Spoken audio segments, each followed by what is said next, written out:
Hey everybody, good morning. I overslept. I did not. You ever get a time where you lose track of the days? And oh man, no, it was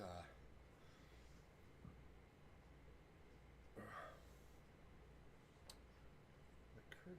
He,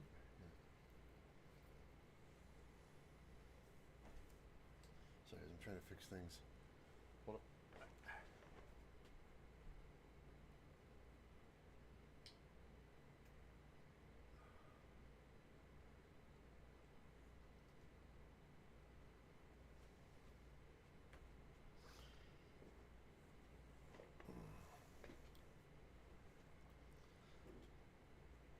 Oh, the volume's a little low. Yeah, hold on. Check, check, check. Hold on. Let me see if we can fix that.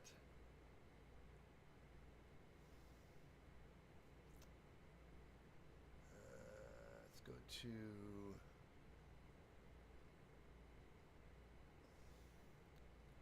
So it's headphone volumes. Let me see if I can crank this up because Becky walked me through this one time.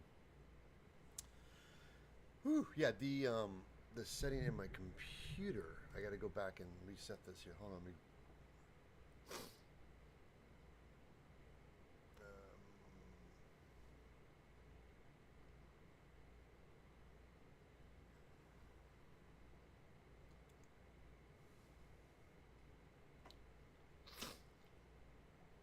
let's go to is it microphone? M-I-C mic. No, not Microsoft. Microphone. Mic. Hold on, guys.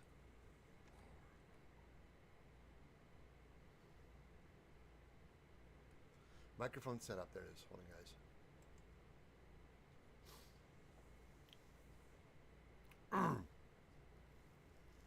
Microphone. Here we go. Microphone setup.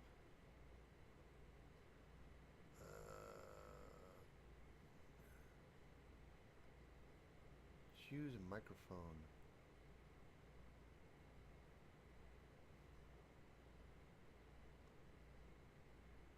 Voice speed. Oh no, this is not. I don't want that. I want microphone. Get started. Date, time, speech, region, home, date, time, region, language. I just want volume. Is there a thing with a volume? Install voice package. Oh, it's just giving me options for different voices. I don't want that. I just want download speech, opening dictation bar, set up microphone.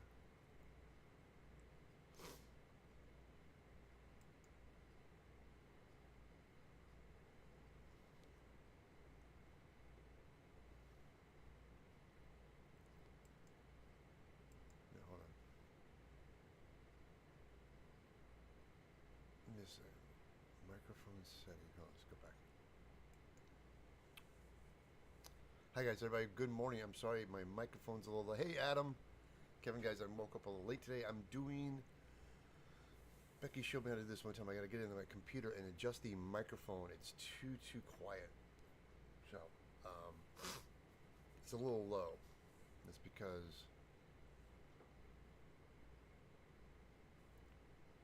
I just want to see if I can change the.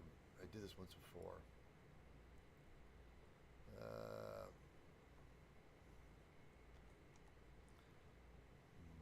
Mic. Hold on. C.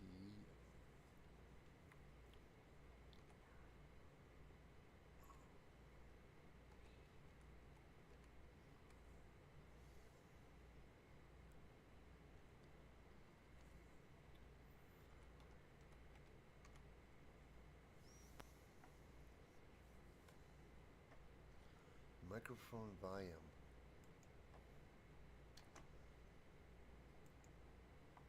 No, just it's all game mode.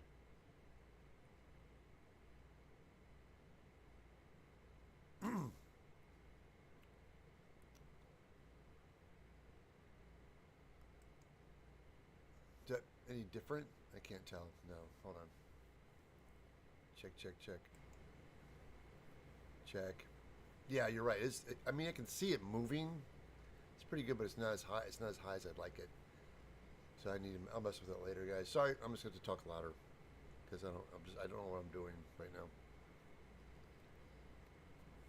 Hey, everybody. Good morning, good afternoon, good evening. I am sorry today. I am running late today. It's not going to be a big stream. I've been working. I just finished. If you guys have not seen, I just did the Oni Gauntlet, and the video's up and running. I am now putting together the Colonial Marine helmet. Thanks, Kevin. Yeah, you're good, Ted. You're all right. Don't worry about it, man.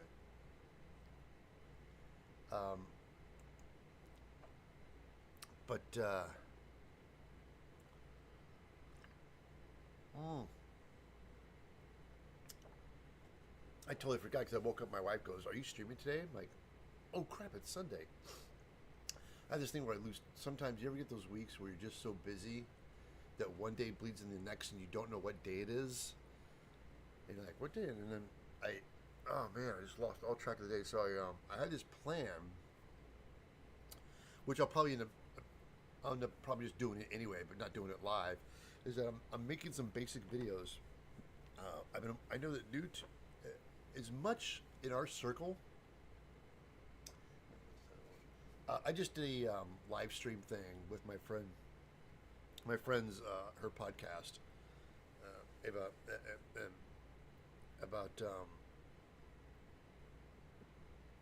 like costume building or whatnot, and we're all hanging out and talking, and I was like, "Oh, this and that," and they're like, "What you think is common knowledge to people in the cosplay community is not really. It's still cosplay is still very new. It's there's a lot of us that do it, and I'm realizing there's a lot of new people out there who type in cosplay, but they get bombarded by videos with 3D printers and laser cutters and all this stuff and it's all the stuff you don't need.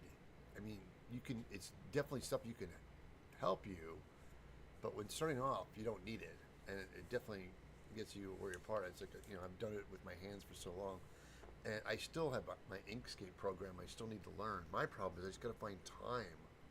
I'm so busy doing other things and working, and building costumes and doing my YouTube channel and getting some work for the family, and it's like I'm just like I got to realize I have to take some of my own preachings, and that there is no such thing as getting time or finding time. You have to make time. So I have to start making time. I have to start scheduling X amount of days to sit down and watch this program about how to use it, because I want to start learning. Because if I can do that and then get a laser cutter, I can start making stuff I want to do.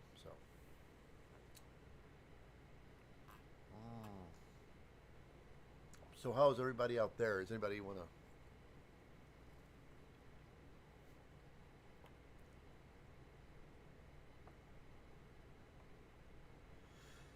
Yeah, Google. Google's commercially driven. That is true. And Google is laying tons of people off.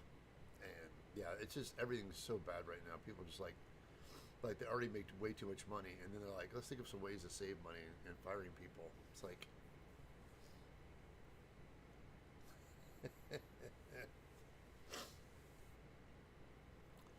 Oh. But I am getting geared up this week to start working on a movie with I've been revamping my shop, and I might just shoot a video, a shop tour. Gonna Plasti Dip for the first time. Adam, okay, let me tell you something really quickly. We were just talking about this. If you're going to start using Plasti Dip, I recommend, all right, getting a bucket of hot tap water and putting the Plasti Dip in the hot water. Let that can get warm before you use it. If you're in a warm environment, then it's okay. Leave it outside, let it warm up for a little bit. But I found that stuff is works better if it's warmer. It comes out like spray paint. If you don't, people always like, oh, sometimes it spits and it comes out chunky. That's because of the environment you're in or the temperature of the weather. So make sure you warm it up first. Warm that can. Give it at least a good 10 minutes. warm it up, and the foam parts you're going to spray, be sure to put Mod Podge on them first. Do a real thin coat. All right. Mod Podge. Acrylic based. You can get this stuff. You can get this stuff anywhere, craft stores. It's acrylic based, and you just put it on really thin, and what that does, that will seal the foam. Because if you don't seal your foam before you Plasti Dip, the Plasti Dip will drink it. It will soak it up. You'll keep spraying on. It'll take like 3 or 4 coats or 6 coats. You like keep spraying on. It keeps drinking it until it builds up. And my thing is to prevent that. Just put a thin layer of Mod Podge, seal foam spray, and then plastic will skin up quicker and faster. And therefore you'll use less coats to make it look nice.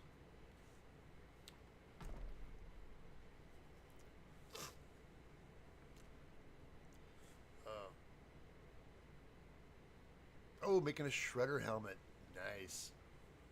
You know, some of that film, the very first one, it had that, the whole wicker helmet with it's just this giant, menacing, so crazy.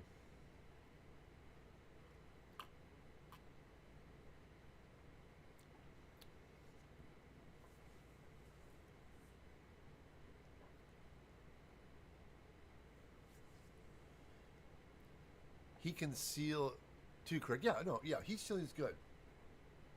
Heat sealing will make the foam, tighten up a little bit. I always do both. I do both. Just to play it safe. I heat seal it, and then I go back in with Mod Podge.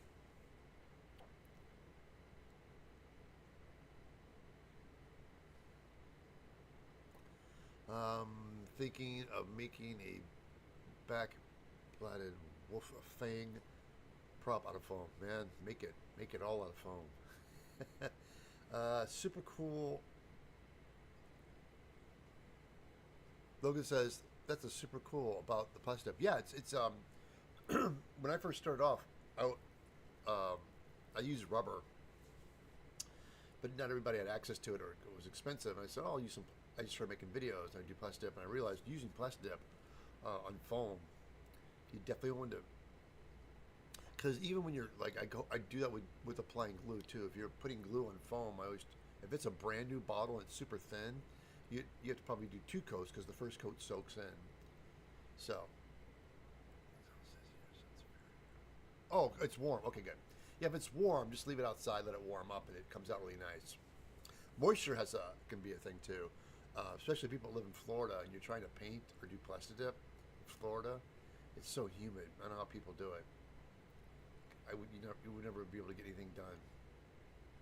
And really quickly, if everybody's watching this on Twitch, if you people watching on Twitch, I'm simulcasting on YouTube live right now. So if you do want to come over and hang out and chat, you can do that on the YouTube channel, the Evil Ted channel on YouTube. I have both accounts going, but I just can't do 2 chats at the same time. So I have YouTube open. So if anybody wants to say hello or chat or ask questions, please. That's what I love the most about the community and YouTube and cosplay.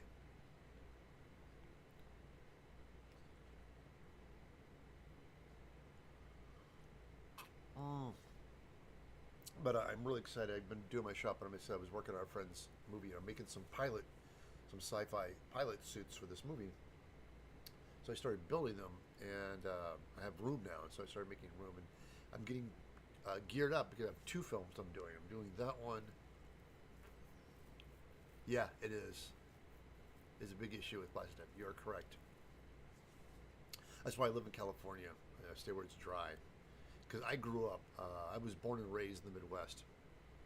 And, I got me thinking I should jump over. Let me see if I can jump over. Born and raised in the Midwest, St. Louis. So as a kid growing up, we had humidity. It was everywhere. It was super humid.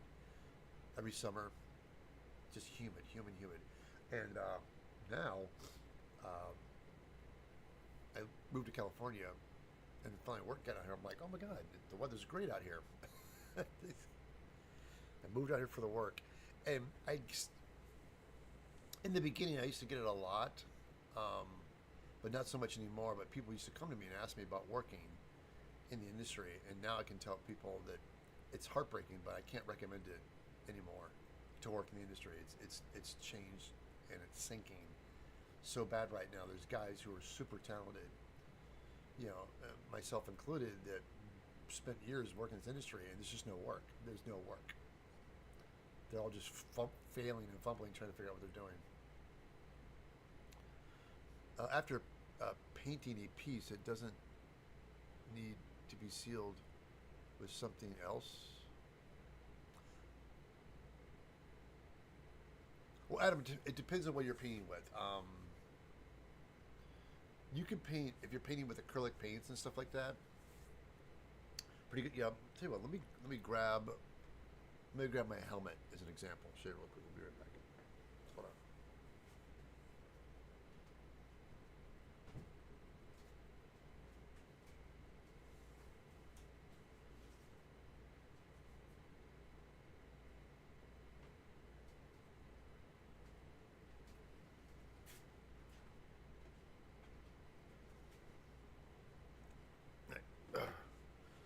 This is my Colonial Marine helmet. Now this has been sealed with Creature Cast.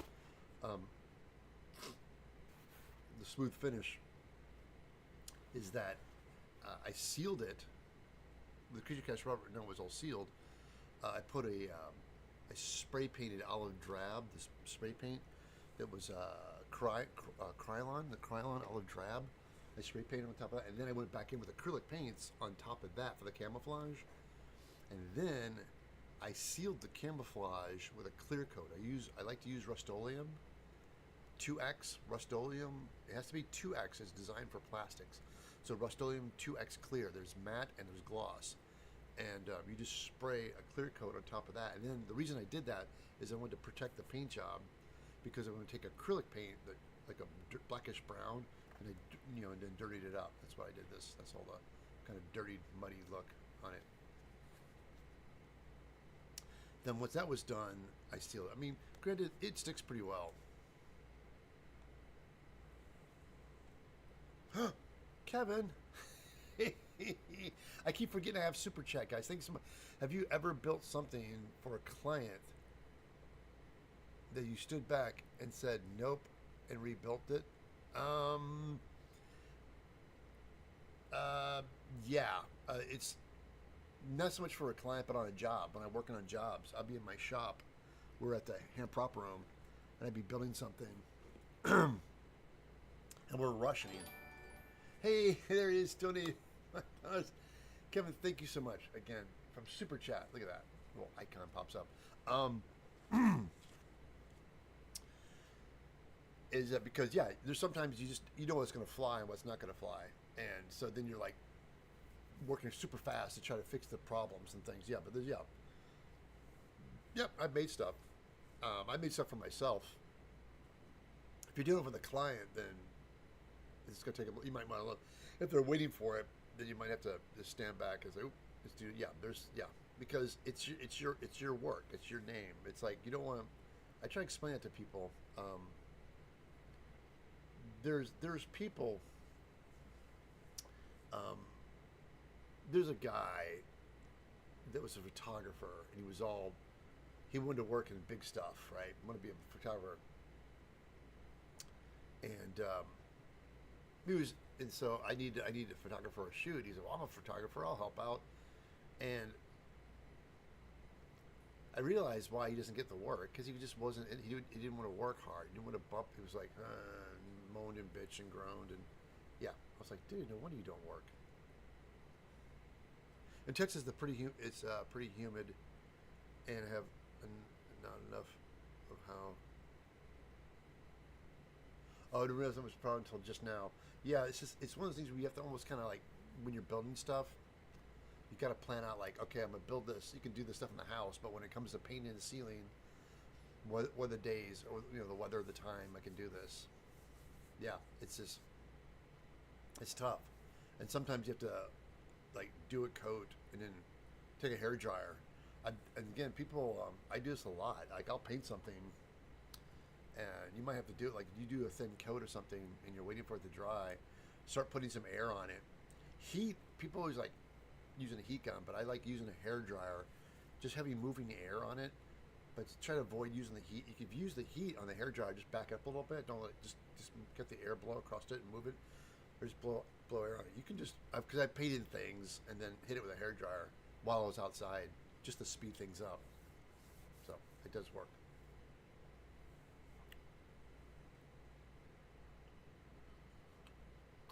Mm. Again, everybody, thank you for joining me today. I'm sorry I didn't. I was gonna make this whole big thing about basic tools, and I was gonna do a whole live stream about basic tools, and the weekend just snuck up on me. I was not ready because it was where I was set. It was like way up, just totally forgot. So, but I do want to be consistent. I do want to come in. I think the image I have on screen is from the last build workshop I did for Scum and Villainy.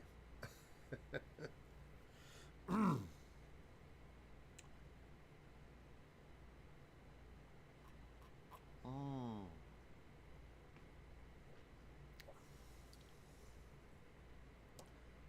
Oh, a question. Just a question to you people on YouTube. What affects shows and on the black batted wolf prop? Hold on, I'm not really sure. I guess a little.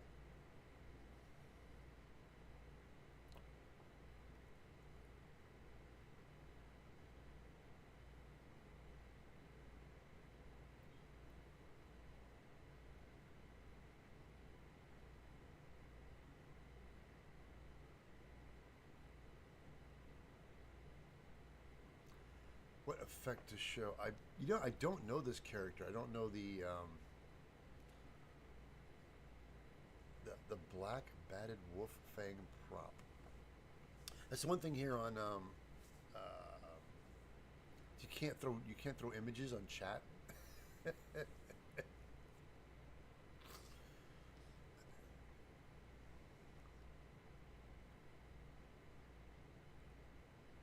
Oh, I've seen a lot of LED videos on props that seem like fun. Yeah, that's my I just started getting into that. I just did that with the my gauntlet, my Oni gauntlet. I went and did a video on it, and it lights up and stuff. And it was like, I have a general knowledge of how to do stuff like that, but not like freaking Kamui cosplay with her Arduino and the pulsing lights and all that crap. Like she goes nuts with that stuff. I mean, I think it's so funny. Even her husband's like, "Does everything have to light up, sweetheart? Can you just make a costume and not have freaking lights in it?" So, but she loves making things with lights in it. So I'm like, all right, hold on, let me cut this real quick. This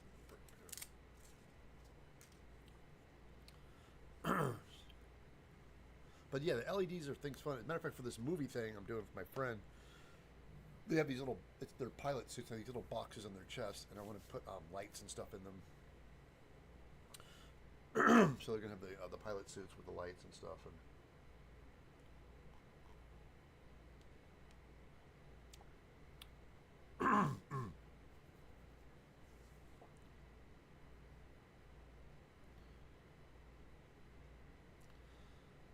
but super chat, Kevin, that's super cool. Thanks again.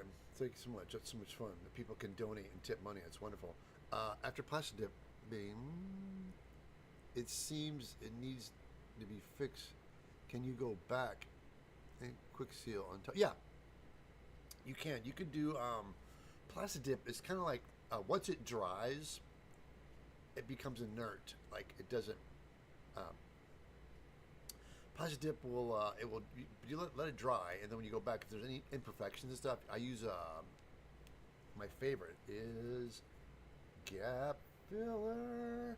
Now again, Prop Monkey Studios. I know people get really upset because they're like, "Oh, it's out of stock. It's always out of stock." It's because it's one guy in Texas that makes it, and I always tell him he makes batches. He'll make a big batch and then he sells it. Big batch and then it sells out, and then he has to wait till he has time to make another batch again.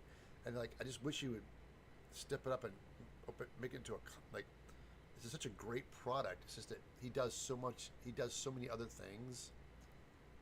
I don't think he wants to. I don't. When he did it, he's doing it for fun, but he doesn't really. He's one of these guys that's super smart. He's always inventing things, and it's like and he has this and he does that, and he's a painter, and he's like he does this, and it's like he's so talented, and this is one of his byproducts, and I love this thing, and I wish he would sell this in mass, like work a deal with a company, and they could mass produce this stuff, so I could buy a 5-gallon. Like my friend Ted Haynes loves it. He's like, I'm trying to figure out how he makes it because I want this. Yeah, so.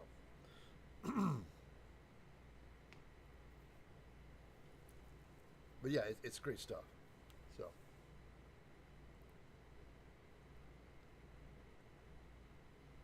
oh, you did?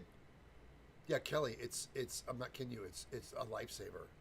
I can't tell you how much I love this stuff. I've used it all the time. That's like the seams in this helmet are non-existent because of this stuff.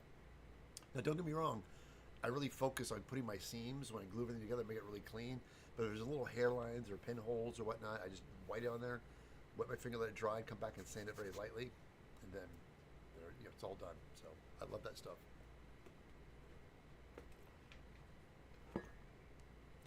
But yeah, it's great stuff. Um, and like less is more. I've had the same jar. What, Adam? 699. Thank you so much. Thanks for helping everyone out. Oh my God, Adam, it's my mission. It's why I show up here every day. Oh, every Sunday. It was fun because I just dropped my video how to make the Oni gauntlet, which I should just grab because I'm talking about it so much. I should just show it to you guys. And somebody said to me, "Hey Ted, welcome back," and it made me realize I looked. And I didn't put a new video up on YouTube for almost a year. It was almost a year until I put a video up, and it made me realize, man, I've dropped off. It wasn't that I dropped off; it's that I had to go back to work. I had the economy was crazy and money was tight, and I had to go do some jobs. I had a job offer, so I took it, and I made good money, but it ate up a lot of my time. I was working for like 3 or 4 months, just working at a shop, putting my time in. I wasn't able to do anything here on YouTube, so it really dipped in to the point where I had anything to put up for like a year. Also, I use fine finish to fill in layers in my 3D prints. Yeah, people said that. I've not done that, but people say that works really well.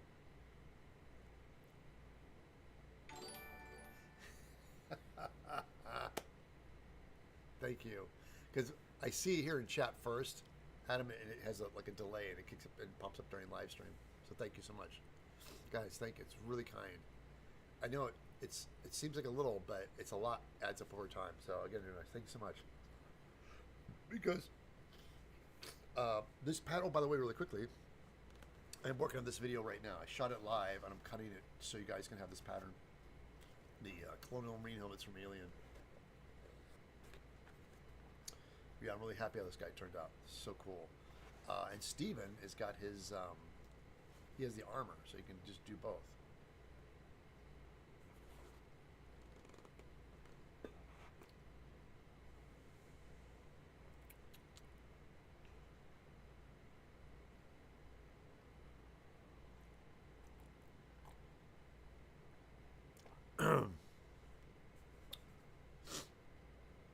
Oh, really quickly, everybody.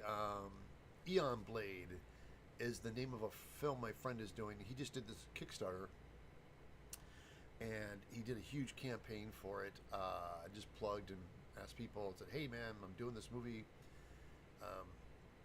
and he raised $50,000 to do it. So he actually raised the money to make his movie. He's been trying to do for a long time. He has bits and pieces of it he shot, so now it's just him getting the thing ready. So John and I'm on board, and I'm doing some props. I'm doing some. I made the blade. I made the blade, which now I'm thinking about it. I gotta print the blade out again. I gotta start making a new one. So I'm gonna make 2 more blades for fighting because he's gonna have to do some fight scenes and stuff. So yeah.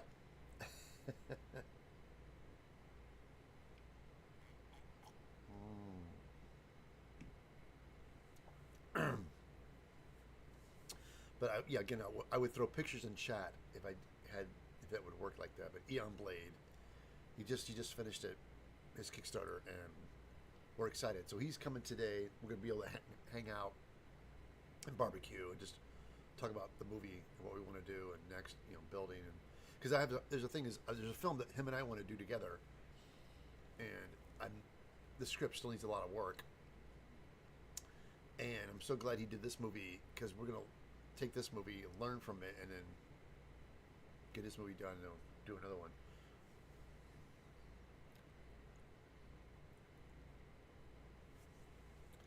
I like the flux fur handle, for example. Yeah, I know back in the old days it would just take skin or fur hide and wrap it and then wrap it up. Yeah. I'll tell you what. Let me get the Oni blade, the Oni gauntlet to show you guys really quick.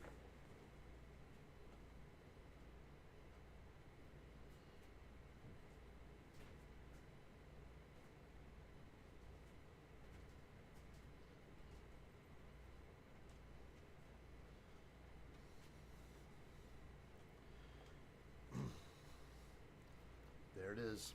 And of course, I think the 9-volt battery is almost dead, but you can still kind of see it glow a little bit. Yeah, there it goes. See. And most of you guys were here for the build, so thanks a lot for coming out, hanging out. This is my based on the Netflix series, which is based on the game. This was fun to make, and now this pattern is available on my site. You guys can download it and then make it yourself. I have everything listed in there. I go through step by step. It was a lot of fun to make. When I made it, I was editing, and after a while, I was like, "This video is going to be." It was like way too long, and I realized I had to break the video into 2 parts. So I had to just do the 2 parts, and then so I can have the build part and the painting part, and also making the lights for the eyeball. Yeah, it looks so much better in person than it does in the video. It's kind of hard to see, but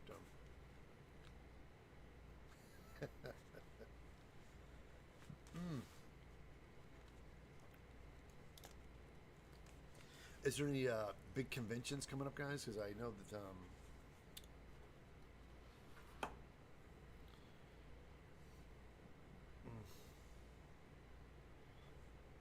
excuse me.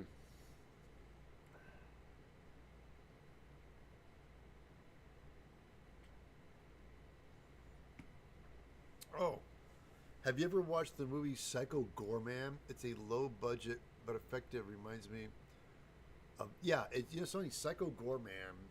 Uh, it's what makes that film so successful. It's just so bizarre. The actors they got, I recognize the actors. This guy was in it. He's great. He plays the father. He's very funny. It's uber low budget, but this guy had an idea, and it's just what made the show stand out, because it's so absurd and so funny and wacky. But yeah, they built. I think he's an effects artist guy. He built these costumes himself and pulled his friends together to make all these costumes. And it's super fun. I guarantee that the Guyver had more money than Psycho Gorman. The Guyver movie was like $3 million, and most of the money went to all the actors and the producers. There were like 3 producers, and we only saw like 1 or 2 on set. And but yeah, it was a crazy film. The DVD, it's so funny. I got it. I want to do a video about that today too. I want to do a video about the release of the Guyver Blu-ray, because all the extra footage and stuff is just it's so ridiculous. It's just people holding gray cards. Like, there's no real extra footage. Yeah, I saw that. I saw you post those. I saw those on Facebook. That was on Facebook. I did. Saw your gauntlets. Yeah, it's fun. So, but yeah, Psycho Gorman. I'm doing Elon Blade is that film. I think John with his friends is going to take a while to put it all together, but he's got some scenes he's shooting, and I will be helping him on it. There's some stuff when I see him today. There's some things that I think that I would like to do. Because it's been a while since I've read the script. So anyway,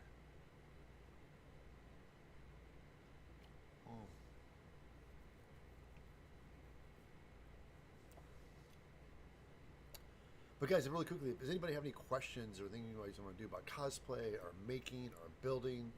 This is what I like doing the best, is answering questions and talking to people. So, sorry, usually I'm making something during the stream and I just wasn't prepared.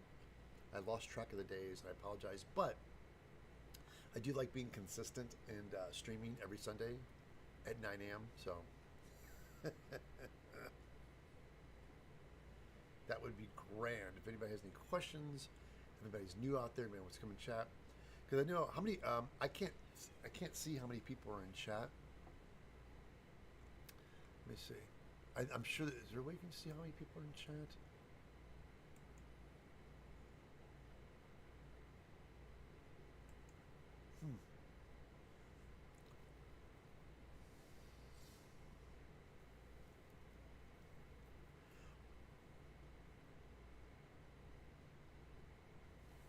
But yeah, real quick, yeah, I'm just hanging out, drinking coffee, and waking up.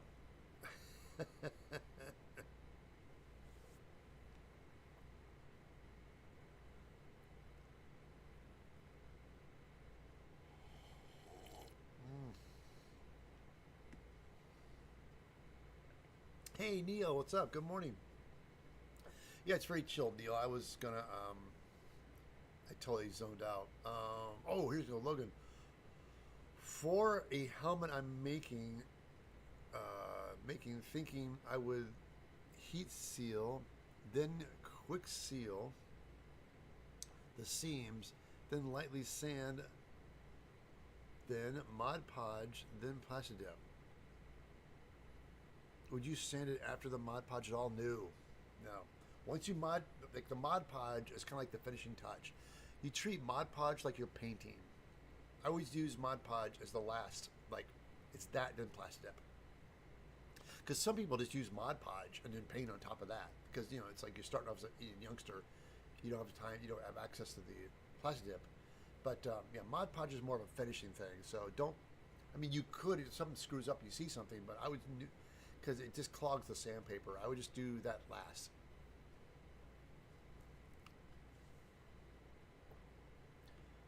Super Voodoo says, still doing a lot of planning and research for my Halloween costume, so no questions yet. Oh, Super Voodoo, do you know what you're going to make? If it's okay? If you can tell us, I'd love to hear it. I could use a 1/2-inch PVC pipe and sand it and wrap it with 2 mil foam by super gluing them. And yeah, you can. Stick what works. What is it? Oh, now we're asking. Super Voodoo. Now people want to know, what is it? You're doing your research for your Halloween costume.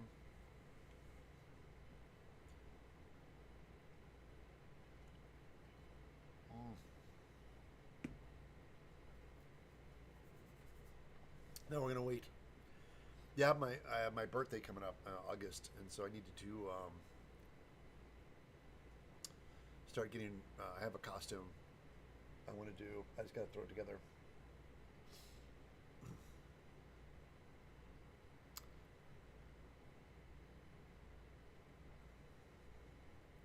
Super Voodoo.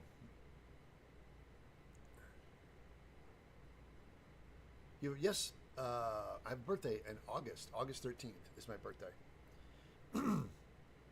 I'll be 61. Woo. I'll be honest, I look better at 61 than I thought I would. Because when I was a kid, people in their 60s looked like they were 80. So, we are, as a species, living longer and staying a lot better.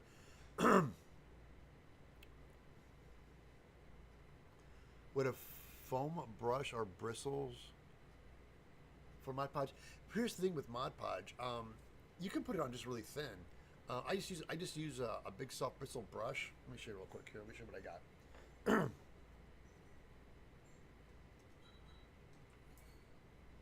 Let's go. That's a softer brush. I use these brushes. Again, I know like Steven and those guys, they buy these really nice brushes. I buy the cheap brushes because I'm always trashing them. I always destroy brushes, so I just buy a little pack, like a $7 pack of brushes. But this big wide brush is great for doing Mod Podge. I just take this and go dip it, let it dry, and then yeah, you just do just really thin coat, really thin, let it dry, and because you don't need if you're putting it on so thick that you're leaving brush strokes, that's too much Mod Podge. Just put enough on and brush it, let it dry. It'll give you a really thin coat.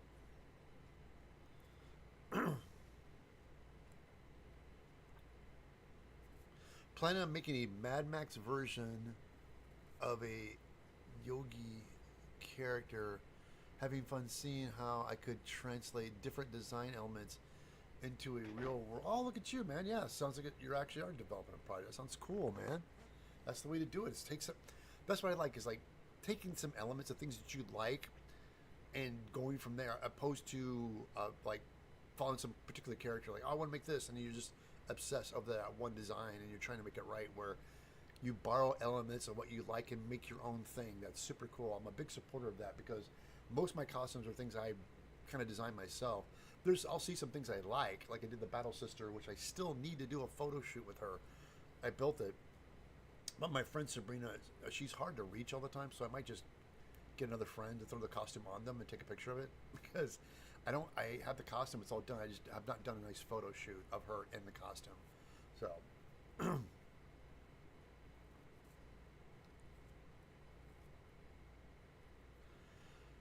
hi.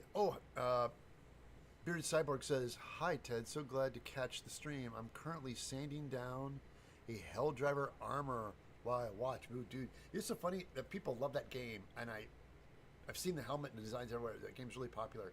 I haven't played it, but I think I like the designs of it. But it's super cool. Oh, by the way, has anyone ever seen the Shark Tooth Club video from Much Props?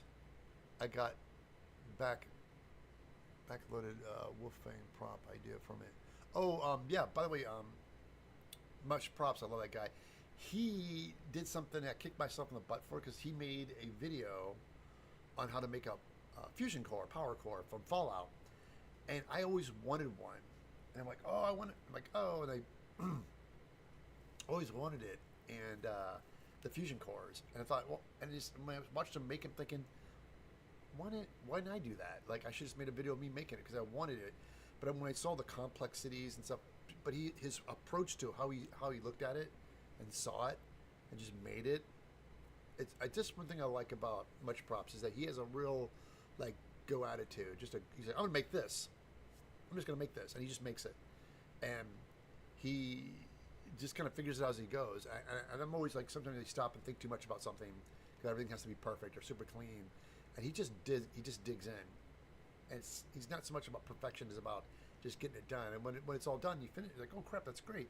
And he did the Fallout helmet, the combat helmet from Fallout, and he's the only one that saw he made a video, made a pattern, and I grabbed it and I altered the pattern a little bit. But it was such a great video. I'm like, dude. So that's when I found this video, and I reached out to him and said, man, you killed it. So great.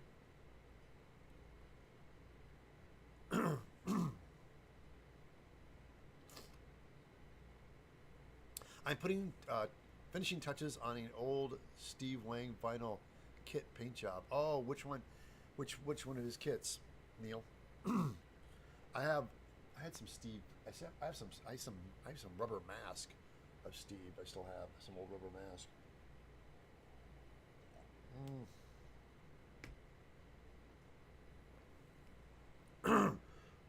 Damn.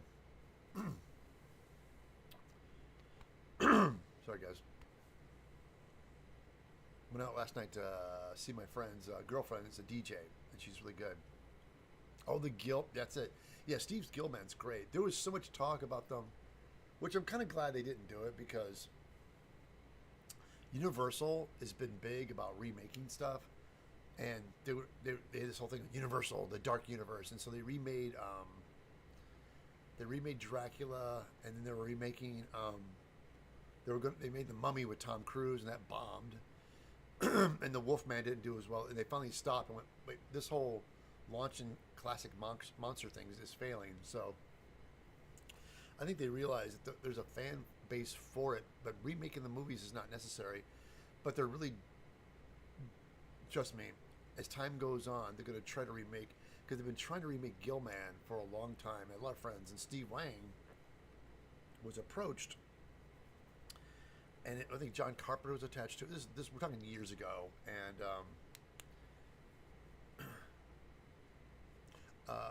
it's crazy design, not like the original, nor the. Oh yeah, Steve did the the Gilman from Monster Squad.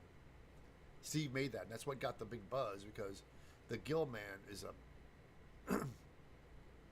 from Monster Squad, yeah, and that was his kind of like. But they wanted like, well, we want it like this, and they kind of made it more cartoony looking for Monster Squad. But yeah, but Steve Wayne did the Gilman, and that brought the attention because Stan Winston and all those guys that worked together. Stan saw Steve's Gilman and went, "Holy crap, that's really really good." And by his skill level on the Gilman is what gets Steve to do the Predator, because Stan Winston really liked how Steve brought that costume together. So that was kind of like his foot in the door that got the buzz, and so yeah, it's gorgeous, and Steve made kits. I think Steve made a garage kit. We're talking like back in the '90s. He made a resin kit, like a limited run of kits that you can find out there. It's really hard to get. So if you have a Gilman kit, yeah, it's worth a lot because they sold out. He made them and they were gone so fast because it was Steve Wang. But Steve was still at that stage where he'd like make little garage kits and things. I mean, they weren't licensed or registered. He just would sell. That's one thing about the old days of garage kits is guys who were good sculptors would make kits.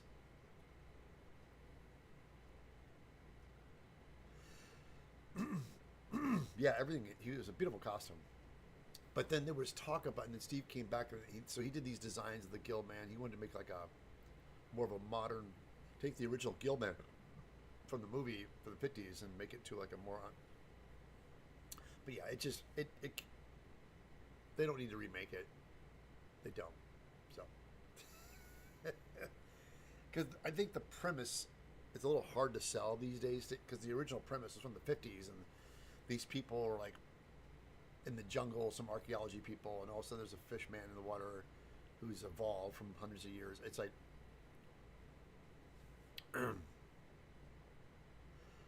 Bearded Cyborg says, I am training to become a personal trainer who focuses on cosplayers who want to shift a bit of the weight before cons. Yes, I agree. Cosplaying is everyone, and every size is beautiful. Oh, wonderful! It's funny you say that. Cyborg, Bearded Cyborg. It says It's funny because there's a costume I want to do, and I have a cyborg. I have a Borg. I built a Borg costume years ago. I put on so much weight I can't put it back on. So I am back to calorie counting. I walk like 4 miles a day, and the weight's going. It's going down. It's just going down slowly because I don't power lift or lift, but I am just doing a lot of walking and calorie counting and getting my weight down because I want to get that back. I want to get that suit back on. I might have to remake some of it because I don't think I'm ever going to get as thin as I was before, but I definitely want to drop some pounds to get that costume done. And also, I have a Colonial Marine costume I want to build, and I bought the camos, and even the camos fit me, but they're tight. So I just want to drop some pounds so I can get that.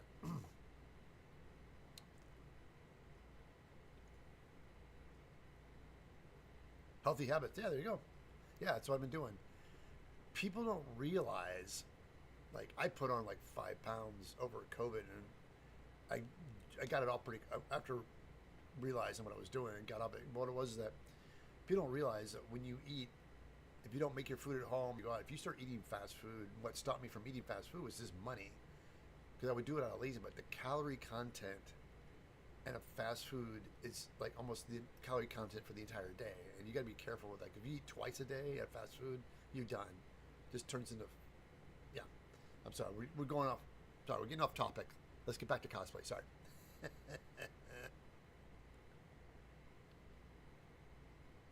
Oh, I have the Shape of Water that gives us the George Clooney of fish, man. Yeah, that's yeah. The Shape of Water is great. The Fabric District in downtown Los Angeles is excellent. Oh my God, Jason, you're not kidding. Downtown Los Angeles, you want it fabric? It's amazing. If you find something you like, buy a lot of it, because if you go back next time, it's gone. It just rotates. Cost fabric rotating. It's always changing. It's insane.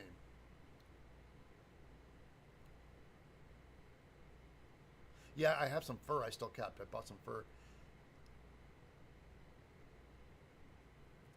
Ever heard of crinology? Is that the fabric place? Is there people that there's guys that make fake fur, but they're the. Have you ever worked with Tom Woodruff Jr.? I love the Pumpkinhead costume. I know of Tom, but no, I've never worked with him. Oh, bearded sidebar. No, dude. Sorry. I could, because that's what I'm focusing on right now. So it's a subject matter I could go into. I just learned a lot, and I'm like you. It's great that you're sharing with people. And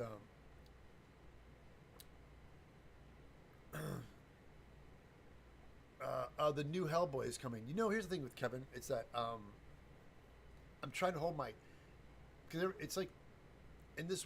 Here's the thing. Let me get on my soapbox for a second. I know when something comes out, people don't like it. Um, when it goes from something from animation or a game to live action, the fans can't wait to jump all over it. That remake and the reboot of Hellboy, the fans just shit on it, and because it wasn't Ron Perlman, and the kids, like the actor who did it, the guy from Stranger Things, is a great actor, and he did it, and I liked his version of Hellboy. I even liked the movie, but the fans were like, oh, it just they dumped on it so bad, they killed it. That show made no money because they crapped all over it, and so when I finally saw it on Netflix, I'm like, this movie's not bad. It's like what the hell, you guys? It's just. But you guys do that, so what do you get? You get a lower budget movie like the new Hellboy, and so they're all, if you're going to get mad at that, well, you guys can. That's your reward. There's your reward, guys. You crapped on it so much that anybody that wants to do it has to be a low budget production company, and they're doing the new Hellboy, but you can tell it's uber low budget, and I'm not crazy about the makeup.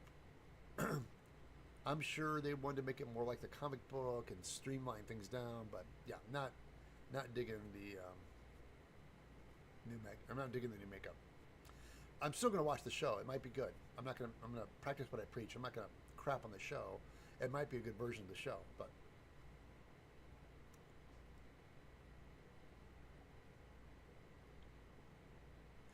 the store name is Fabric 2000s on Ninth Street. Was the go and back today. Oh yeah. I liked it. You liked what? Oh, you like the new Hellboy? Again, it's just a matter of opinion. But where I was going with is that they did Cowboy Bebop. And when I saw Cowboy Bebop live action, I loved it. I know the animation series. I'm old. I knew when it first came out, like in the 80s, and I used to watch Cowboy Bebop. And when they finally turned it into a live action thing, the fans just crapped all over it. I was like, what are you guys doing? Like, just, they did such a great job for what they did. And I think the girl that played, what's her name? Like, I think she was a bit too snarky and rude to the fans, and that kind of didn't help. But I really liked the show, and it just got shot. So again, fans, guess what? You're not getting another Cowboy Bebop. Not for years. Nobody's gonna touch it now because you guys just crapped all over it. So your reward is nothing. So there you go. I'm working on a GCP Batman cosplay, but refuse to wear a sub-dyed suit. I've spent a few days breaking down some patterns and sewed together to be more accurate. Oh, okay. There's a guy that makes these amazing bat suits. I mean, granted, they're expensive though. You can buy them.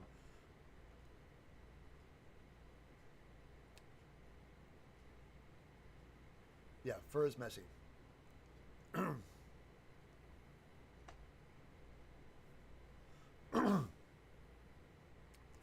Faye? What? What about Faye?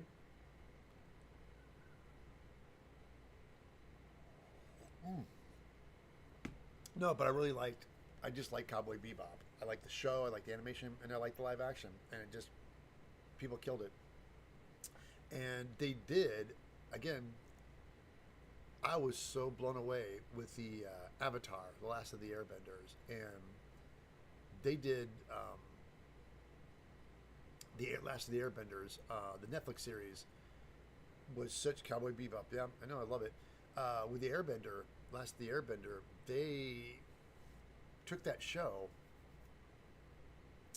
and it was a difficult. People don't realize when I watched that show, they had to take all this information of these seasons that ran for a year, and they had to condense it to one season. And they did such a great crossover, great casting, great art direction, great costuming. It's like they were a fine line of bringing it to the real world, but keeping the anime style. They did such a fantastic job on that show. So when it came out, I couldn't preach about it enough. I loved it. Everybody was nervous, but I'm really pumped about the new The Last of the Airbenders. I watched it. I was so excited. I almost binged it, but I didn't. I would sit and wait and watch an episode every night before I go to bed.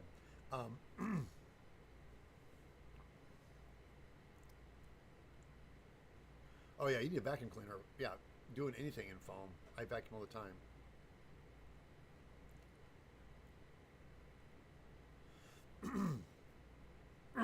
Sorry. Oh, Faye. That's it. Thank you. Faye was the character.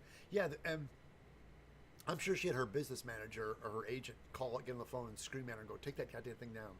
She went on some rant thing about her costume, and it's like, because she was an actress that doesn't realize how social media works. Like, you don't, um, as an actress, and you're on you sign up for a movie or a production quality or a show, and some people are like, we hate this, we hate that. Just don't fuel it. You ignore it and you move on and or you could write something like, "Hey everybody, like, if you don't like this costume or character, it's like, but please check out the show first and tell me what you think." But if you come in swinging, angry at people, you're just gonna get backlash. So yeah, it just did not help. But it made people so angry. I'll tell you what, when I saw it, I was like bent too. I'm like, what are you doing? That's not what you do. Like, it's kind of like what Disney's doing with Star Wars. It's like, if people don't have an opinion and tell you the show's crap, just keep your mouth shut and take those notes and put the energy toward making something better. But instead you attack people and it never works. It doesn't. You're just going to lose them. You're going to lose the fight. Like when people call out bad writing, and everything, it's just like, yeah, you're doomed. Oh.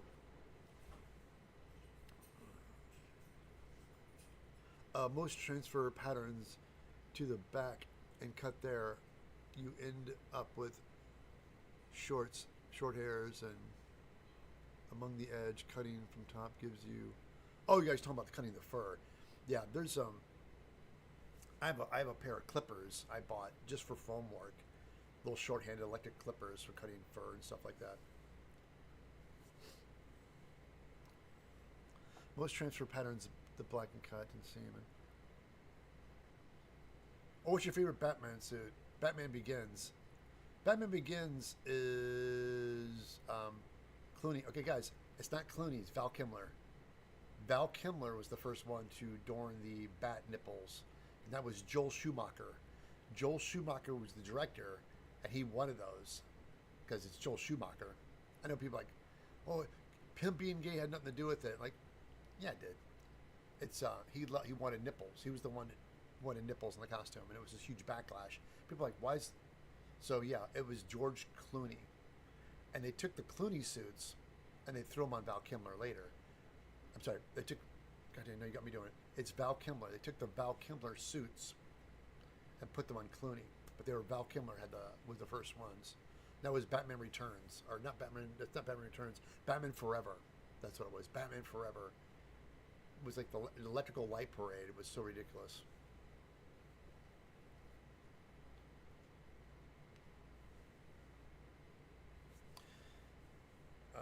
Check out Exploding Kittens. I've heard about people rave about that. Most transfer. What's your favorite?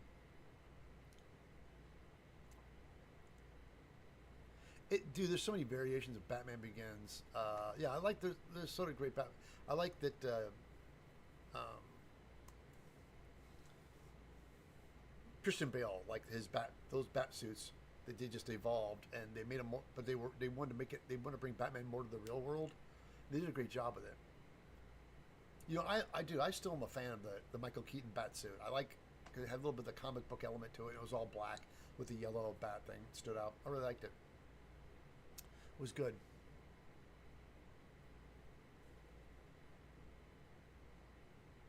Oh yeah, talk to furries. My God, you're absolutely right. You want to learn about fur? Talk to furries. Those guys are years of working. They got it down.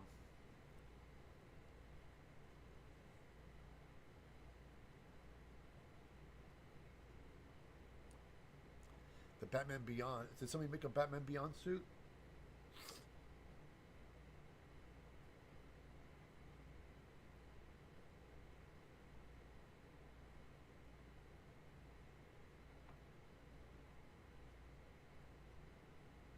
See again.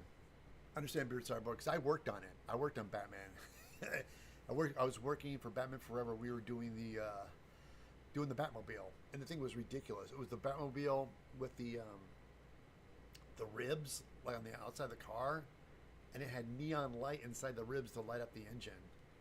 It was this thing like it was just like a light show. Like Batman, it's Batman. Why would Batman have his car all light up and lit up and he had rings of light? The tires had a ring of light, and there's a bat symbol that wouldn't turn. They engineered this thing where the logo would stay on the side, and they're all excited about how the symbol, Batman symbols, that were backlit. This whole car lit up like a Christmas tree, and that's what I was like. And this guy Paul I was working for was like, "Yeah, this is gonna be awesome." It's like, it's not Batman. It's ridiculous. So, yeah, it was absurd for me when I was working on it. Everything was lighting up. Bat's cars lit up. It's like, oh, it's cool. I'm like, it makes no sense. So, yeah, I saw Robert Pattinson Batman. Here's the thing: by the time I saw it, I'm Batmaned out. It was bad. It's just like it's just another Batman movie. I'm like, it's all right. Everybody's trying to put their own spin on everything. It's like, okay, I get it. He's got the leather cowl and the armor, and it did really well. So they just know that a Batman franchise, you can just keep changing Batmans, and it just keeps making money. So because Batman's so iconic that it does pretty well.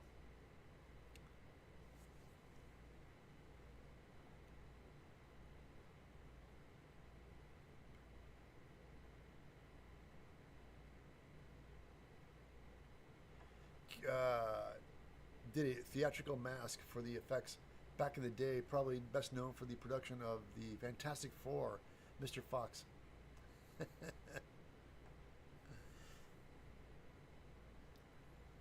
Yeah, that's it. Batman Forever. Yeah, that's the car.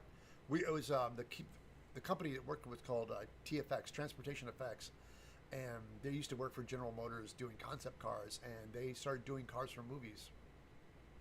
And we did that. They designed that thing and made it and sculpted it and molded it. I mean, we probably 3D print shit now, but it was quite a process. And now, if you know, now there's a whole bunch of cars you could walk around. I know they put a lot of them on display sometimes, and go see all the cars. But what everybody loves is the first one. People love that first Batmobile because I love it because it looks like a tank. It's like an armored car, and people just love that car so much that when they did the Flash, it was all about that car. People loved it.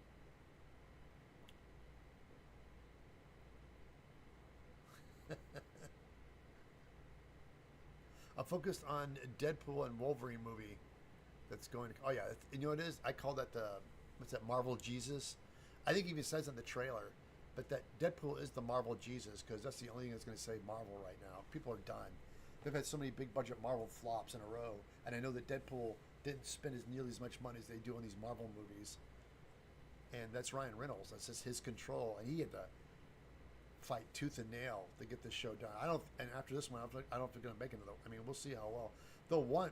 Because I know that Ryan Reynolds had to fight because Disney saw this as an opportunity to launch all these other Marvel franchise, and they kept. Oh yeah, they're like, hey James, let's take him.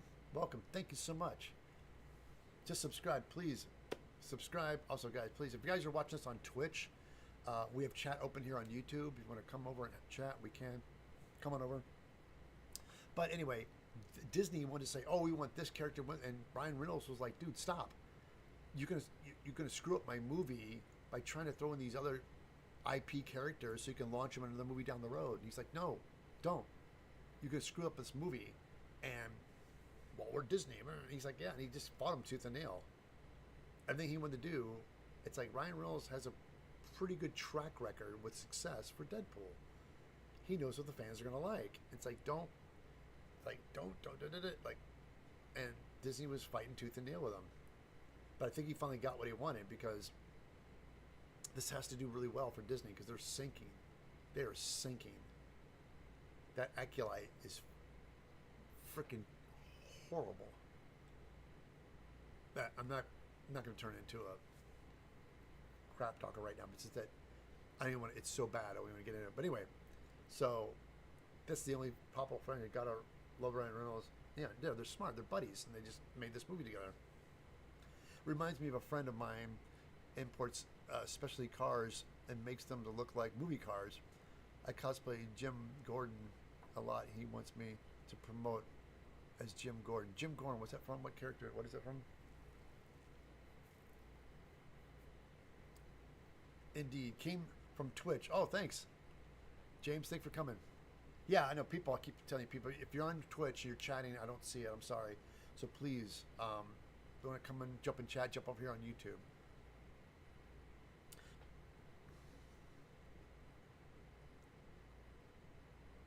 Oh. Converted the NYPD cruiser.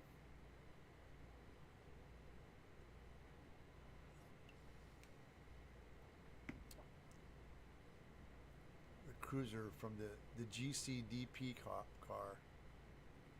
Oh, Commissioner Gordon. I got it. Okay, yeah. There you go.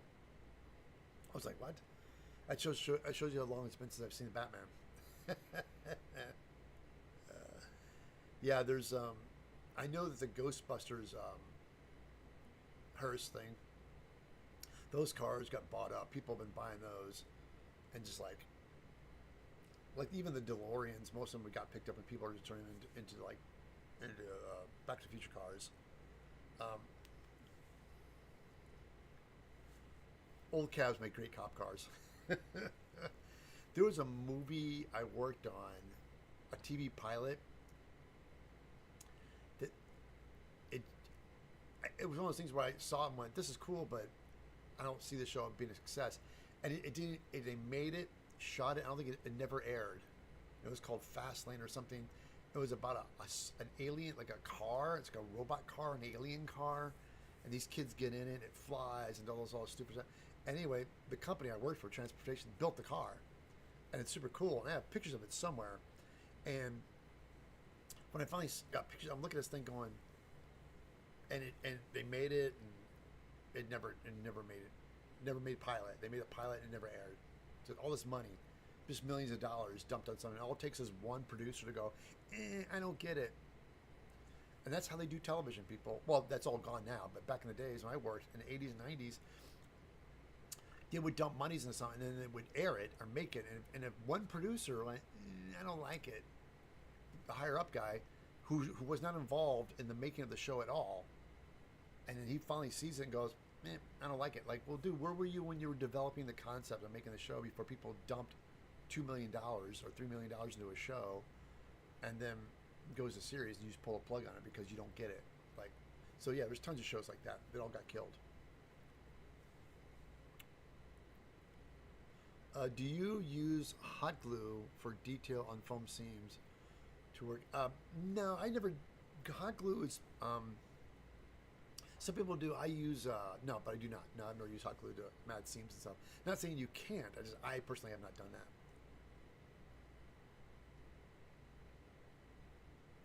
Oh, when I do Gordon, it's the only time my wife lets me shave. Have you ever worked with Greg Smith? Guys, I only know faces. I'm bad with names. And what does Greg Smith do? Viper. I've heard of Back to the Future. Yeah, it's a show, a movie. They made a series of them. They're quite good. They should remake. Oh my God, Kevin, are you kidding me? Ice Pirates was garbage. I don't know why you people love that stuff. I saw that when it came out as a kid. It does not hold up. It was a TV production crew, people.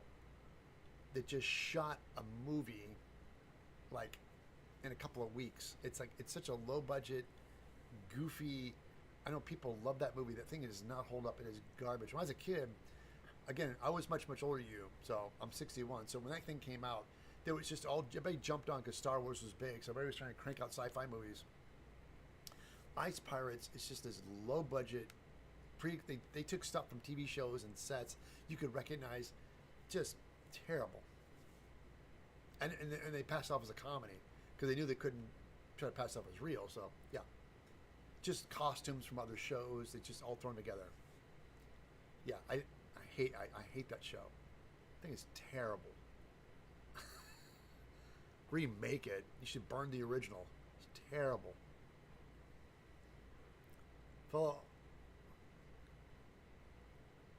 Oh yeah, true. Neil's right. Fallout almost got killed because the higher ups didn't get it. They saw it and thought it was terrible. Oh my God. Again, you have to know the subject matter. And that's the thing. They don't know anything. And always higher ups have no creativity. They have no imagination. That's why they make money. They're idiots. They manage money and micromanage and control things. And they're the ones that kill stuff and they don't know what they're doing. But instead of saying, hey, we don't know what we're doing, let's get somebody in charge that knows, no, they don't do that. It's all about ego. So yeah, they almost killed it. Yeah. But so they dumped it, and now they're scrambling to reassemble the crew to make a new season, and it's going to cost them twice as much money because they didn't plan for it. So that's on them.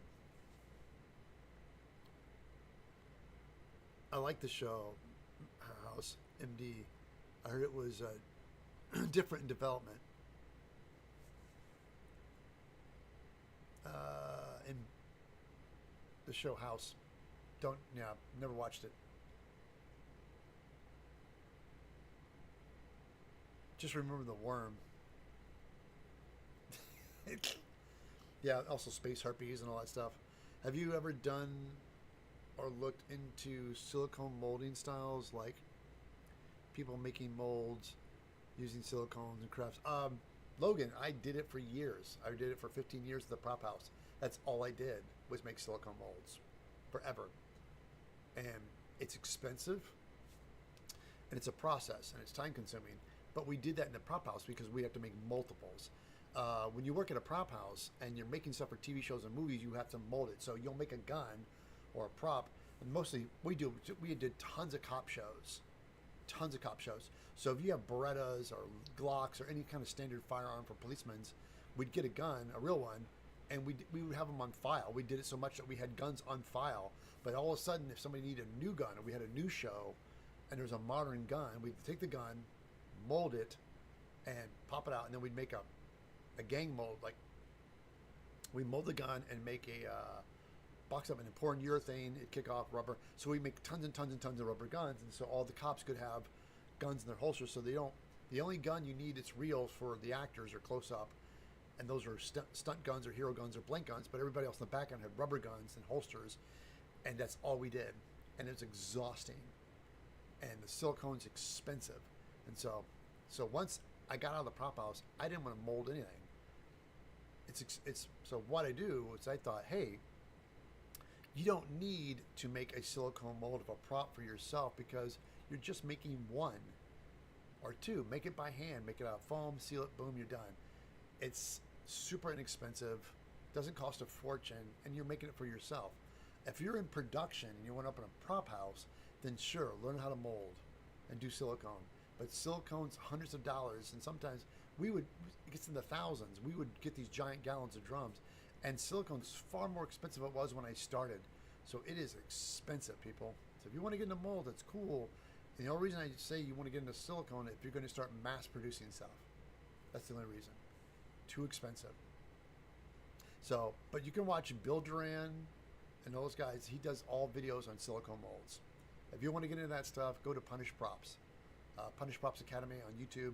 He has tons of videos on silicone mold making. That's the guy, because I am not doing it. Not interested, don't want to do it. Sorry, Logan. I just went on a tangent about that. Greg Smith Effects makeup artist. Dick Tracy, Death Becomes Her, Hocus Pocus, Adam's Fan. Yeah, it's all. No, I'm never. Yeah, I'm never on set. When I was working, I was mostly in the prop house. We just make stuff and send it out. I'd stick it. They would just put a ball and chain me to a desk at the prop house. That's pretty much all I did. I'd build stuff and send it out. In the early days when I came out, early '90s, I did a lot of movie stuff in the beginning, and I loved it. But at a higher up I went, made more money. I just got stuck and thrown in a prop house.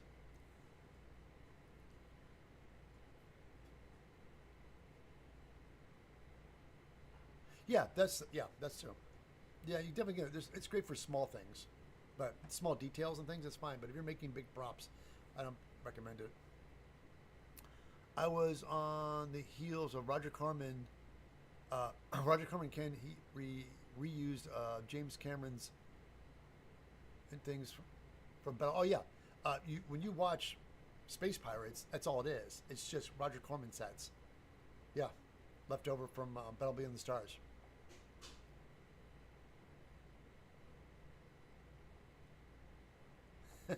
No, yeah, he did. But yeah, exactly. All those sets were pre-existing. It was all from Battle Beyond the Stars, and they end up using it again for my all-time favorite low-budget Roger Corman movie is called Galaxy of Terror. And the reason it was because James Cameron was a production designer on it. He designed it, designed the sets, and well, he took the pre-existing sets and made them look different, and then he art directed everything. And he was so involved that they let him start shooting second unit. So he got his second unit credentials and started shooting second unit on that movie when they're making it. So that's one of my favorites. Firearms are worse than mold and mini undercuts. Yeah, that's how you have to clay everything up. There's this stuff called clean clay. So when you have a gun, you have to basically bring it to the gun. They bring the gun to you, and you fill all the little nooks and crannies in with this clean clay, so the silicone doesn't seep in. And it still does it a little bit. But you do all this work, and you mold it, and then when you take it apart, pull the mold out, you have to give the gun back to the armory guy, and he has to take the gun apart and clean it. Yeah, it's a process. So, it's a lot. Thought it would have been made anyways because Benesma support fans made content. I like how they use props. She's great composite editing, like Halo. You excited to see the Deadpool Wolverine movie? Yeah, I'll probably wait for the crowd to die down. I'll probably try to catch it on a weekend or something like that. Oh, the Tromaville generation. Yeah, that's definitely an acquired taste. Troma, I get it because they like being bad, but they also were sleazy. It's like kind of dirty, sleazy Troma movies, and that's where James Gunn came from. People don't realize that James Gunn was he came from Troma, and it's a miracle that guy. Cause I know everybody sees him as the new Jesus for DC, and I'm gonna hold my breath. I don't think he's gonna save it. I don't think he's gonna save DC, but I hate his Superman costume. The Superman costume looks like crap. But again, I didn't watch the Zack Snyder Superman. I like Batman as a standalone. But I'm just not into superheroes. I'm done with the Marvel. I'm done with DC. I love sci-fi and I love monsters, and I just not really into superheroes. So I'm kind of done. Oh yeah, Galaxy of Terror. Said, hey, yeah, great movie. I love that show. I love that movie so much. But yeah, great show. Loved it. Tromaville. Yeah, clean clay. That's what. Yeah, it's a white clay. And the reason what makes clean clay so great is it doesn't. It's all the impurities are out of the clay, so it doesn't interfere with silicone. So if you have a metal prop or anything you're casting that's hard, it's got like little fine holes or undercuts, you just fill it in with clean clay. So when you make the mold, it gets you eliminate your problems. Yeah, again, I did that for 15 years, guys, at a prop house. That's all I did was make stuff, foam fabricate things really quickly, and mold guns and props or things that somebody would make next door. Then we'd make molds, and we would make we just make molds daily. It was labor intensive, but I did it for a long time.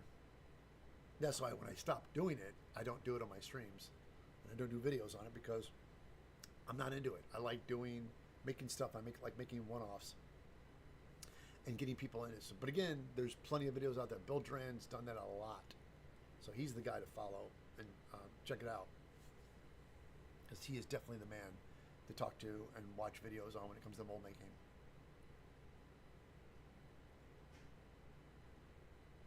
I know I asked earlier, but didn't get a confirmation.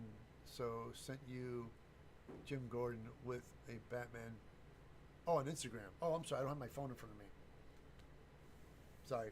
Yeah, I would look at it if I had it. Tell you what I'll do. I'll definitely check it out. I'll give you a follow. Check it out.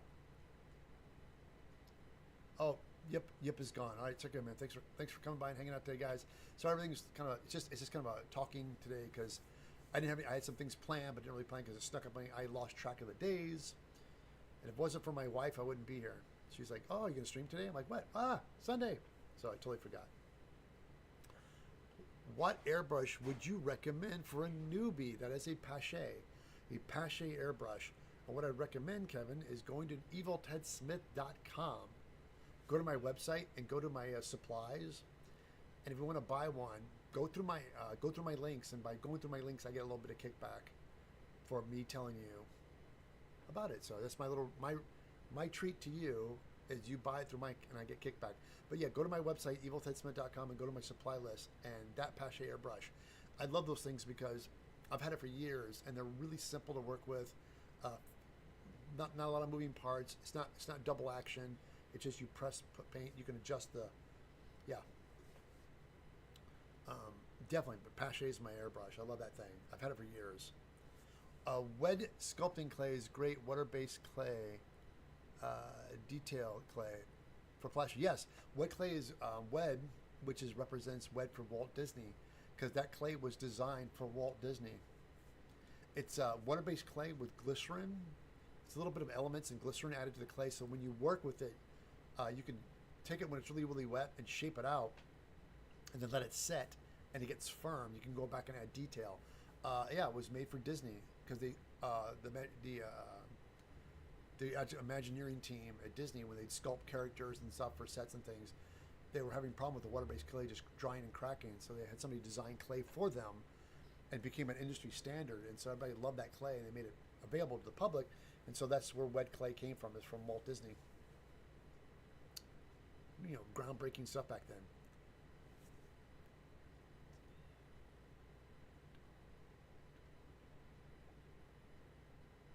Oh, no, definitely. No, I will. I'm sorry. Dude, normally I would. If I had my phone in front of me, I would look at it right now. I'm sorry, dude. I totally would. I'm not, that would not be an issue with me. I'm just sorry. I just, normally I do, but I had to, I was running on crazy. I ran upstairs, grabbed a cup of coffee, and forgot to grab my phone. I had a Pache for 40 years.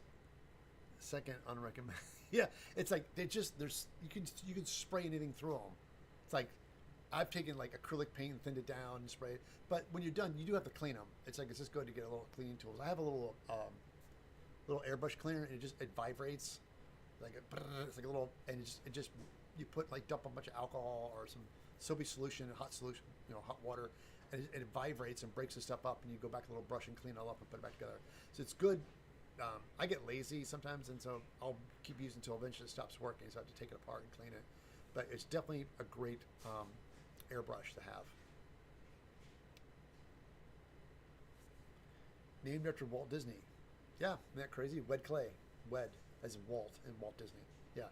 I moved out here in the 80s, I'm sorry, 90s, late 80s, early 89. I started working in the industry and wed clay, and it wasn't until about a year into it, somebody's like, I think Steve Wang was like, oh yeah, this clay's so amazing. There was a water-based clay and a wet clay. I'm like, and he was the one that told me the whole story. Like, yeah, it's wet because it's clay that he loved it at the time, because when we worked on the Guyver movies, these guys sculpt everything with wet clay. I mean, now there's monster clay and there's so many different clays now that people love working with, but wet was the clay that he liked to use the most. But yeah, crazy. Walt E. Disney, yeah. So wed clay. All right, guys, we're gonna get close to wrapping this up again. I want to say, everybody, thank you guys for coming in and joining me today. I'm sorry, I usually am more prepped, but I was just a little bit tired in days. You get that thing where you just lose track of the days. So,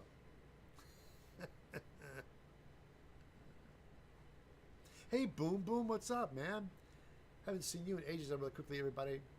Boom, boom, chat. If you guys are watching this on Twitch, the chat is open on YouTube. So if you guys are making comments on Twitch, unfortunately, I can't see them. But I do appreciate you guys being there and hanging out. Thank you so much.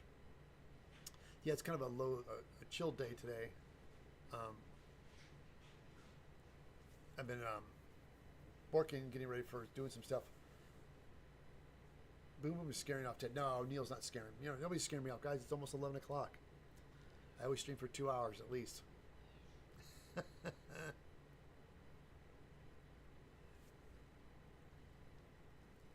I'm just hanging out. But again, everybody out. But I love it.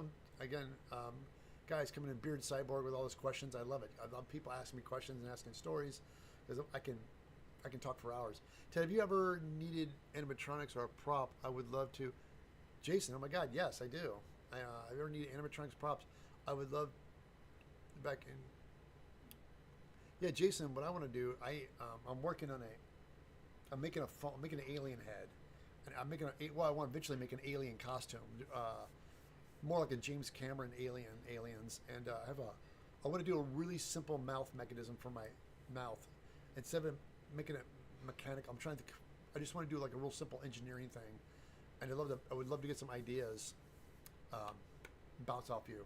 If you could DM me either on Messenger or Instagram, it'd be great, and I'd love to talk to you about it. It's lonely on Twitch. Yeah, Boom Boom. Twitch is, ever since Amazon took over, they killed creative, just wiped it out because they didn't care, and so it's all about gaming or girls in bikinis and hot tubs now. It's not what it used to be. So I thought, I'm seeing the ship sinking, so I'm leaving.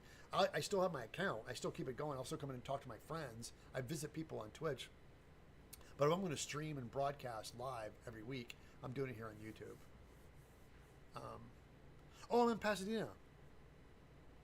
I'm in Pasadena now after a brewery. Oh.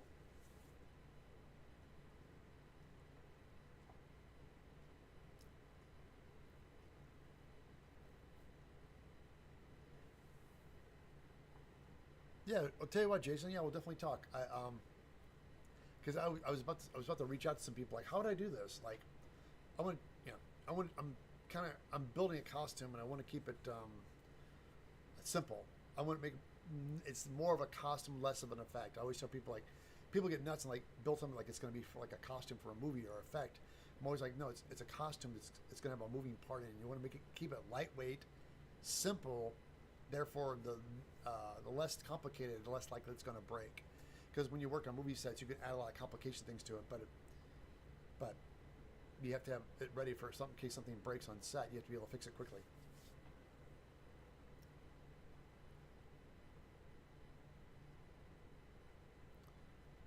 Are you the one girl with the beard? Like, game over.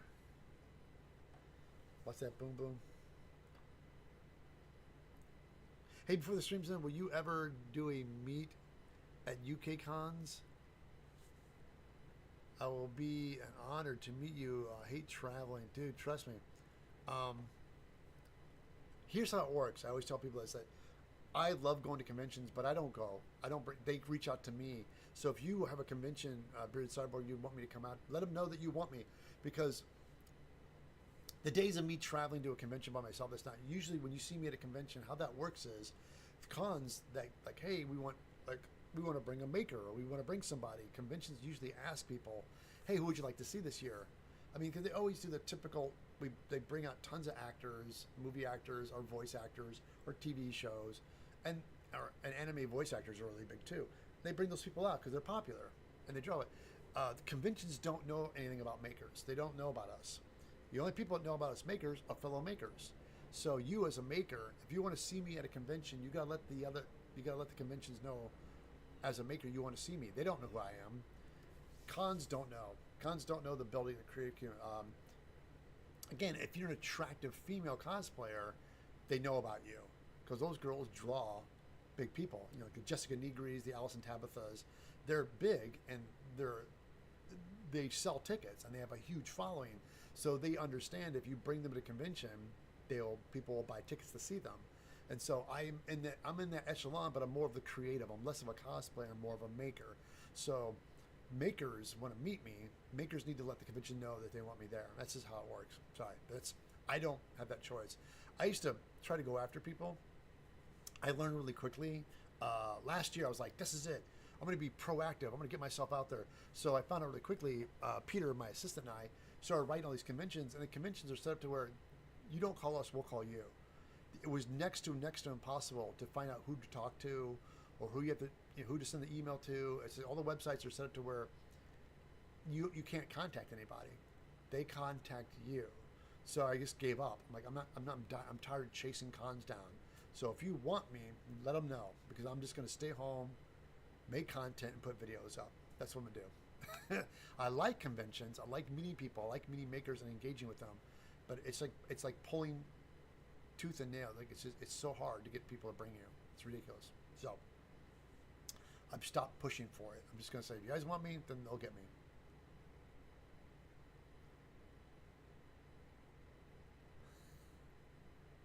Boom Boom said, sorry, Ted, I forgot about it. We love you wherever you are. Oh, thanks, Boom Boom. Dude, don't don't worry about it, Boom Boom. Here's the thing. I still have friends on Twitch. That's the reason I didn't close my Twitch account. My wife's like, why don't you just get rid of Twitch? I'm like, well, because I finally, because there was a thing. Here's some you guys did not know. I got 5 more minutes. With Twitch had this whole thing in their contract where if you went and you simulcast on YouTube and Twitch, they would kick you off Twitch. And these big creators were like, all right, bye Twitch. And so they did. They bounced. And Twitch was losing so many creatives by doing that. They doubled back and went, no, stop. Okay. You guys can stream them both now. Because, yeah, they were losing people. So when I heard about that, and so Chad, Huku Props, was like, hey, you can simulcast and be on YouTube and they won't kick you off anymore. I'm like, well, good. Because I wasn't going to get rid of it, but I wasn't going to simulcast. I was going to stream on YouTube and just leave Twitch altogether. So you're able to watch me on Twitch and YouTube now because of them, because they changed their minds, because they lost too many people. It's like just bad business. It's these guys with the whole thread of like, well, just bad business, man. That's all it is. It's just money grab right now. It's so bad. Yeah, but just everything. It's like if the old days of somebody owning a business. If you owned a business and you had a coffee shop or a restaurant or a craft store and you made good money, then you would take the money you made to put back in your business. And what you would do is you'd give money to the employers because you're making more money. So you give them raises and they're like, what? I got a raise? That's great. Oh, I love this place. I like working here and you're paying me more. So then it fuels and comes back to you. So you have more and more people. And what that does, it makes people proud to work at your shop and they feel seen and respected. So they work harder and they work better. And it's a simple business principle. And then what happens is your company grows and gets bigger and better because you make people happier. And what's happened now is they got rid of corporations bought businesses, and there's nobody there on foot now. And there's just all they're doing now is exploiting people, working them harder, longer, paying them less, and it's folding in on itself. You can't maintain a business, and it's just it's starting to crumble. And they're starting to do union busting, and it's Amazon, Elon Musk, all those guys, Jeff Bezos, they're all doing it. It's ridiculous. There's companies that do like the Arizona iced tea, that's 99 cents. Arizona iced tea is 99 cents. And if you find a store that's selling it for more than 99 cents or more than $1.50, you text and let them know, let Arizona, they have it in their contract. If somebody's gouging people for their product, they'll stop sending it to them. They'll 99 cents. No, it's Arizona iced tea. It's always been $1.50. It's super cheap.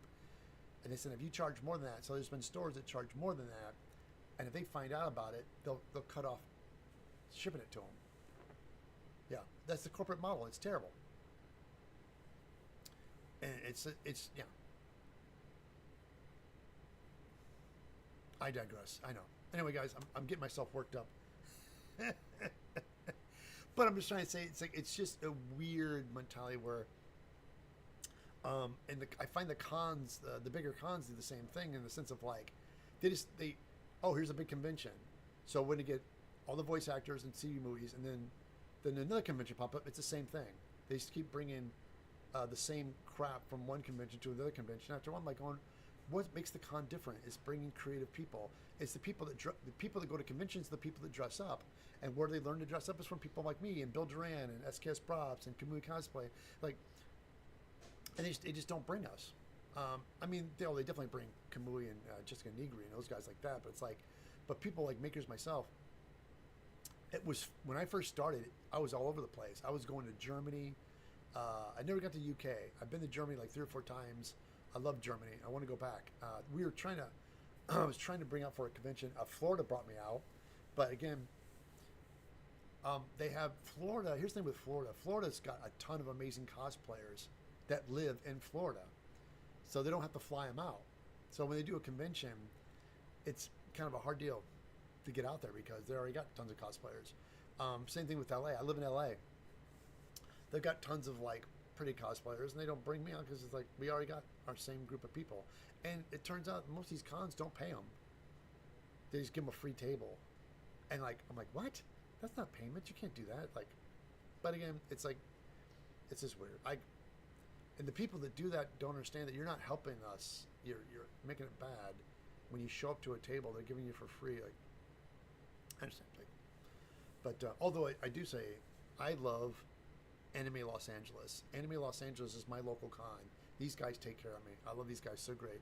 So Anime Los Angeles every year, it's in Long Beach, California, and it's local for me. So being it's local, I bring all my stuff out. I bring my costumes, my props, and I set up the table. They give me 2 tables every year. I set all my stuff out. I do giveaways. I always have items I make throughout the year, and I do big giveaways. And so it's been fun, and I've been doing it every year. It's almost, I think it's going on 5 years now that I've been doing. So this will be my 6th year doing Anime Los Angeles. It's a great, great, great con. And for all you people who live in California, guys, definitely, if you have not experienced Anime Los Angeles, it's awesome. What it is, it's like Anime Expo without the madness. Because Anime Expo is in LA downtown. It's just compact, and there's just so much going on. And it gets a little overcrowded, a little overwhelming, and also it's ungodly expensive. So come to Anime Los Angeles. They do it every year at Long Beach Convention Center in January. So I'd love to see you guys there. It's super awesome. All right, guys, it's hit 11 o'clock. I am going to get some breakfast, get a second cup of coffee, and start feeling like a human being again. Again, everybody, thank you so much for showing up today. And all you people who are on Twitch that hopped over on YouTube Live, thank you so much, guys. It's been a blast. Thank you so much. And next week, I'll be more prepared. I'm going to be... I'm going to be doing basic tools and how to use them, and basic cosplay crafting tips. I'm going to start going back and starting as if people were the first times. Oh, I love Dragon Con. I just haven't had the money. It's expensive for me. Yeah, I love Dragon Con. I'll get back there next year, hopefully. So, all right. See you guys. Take care.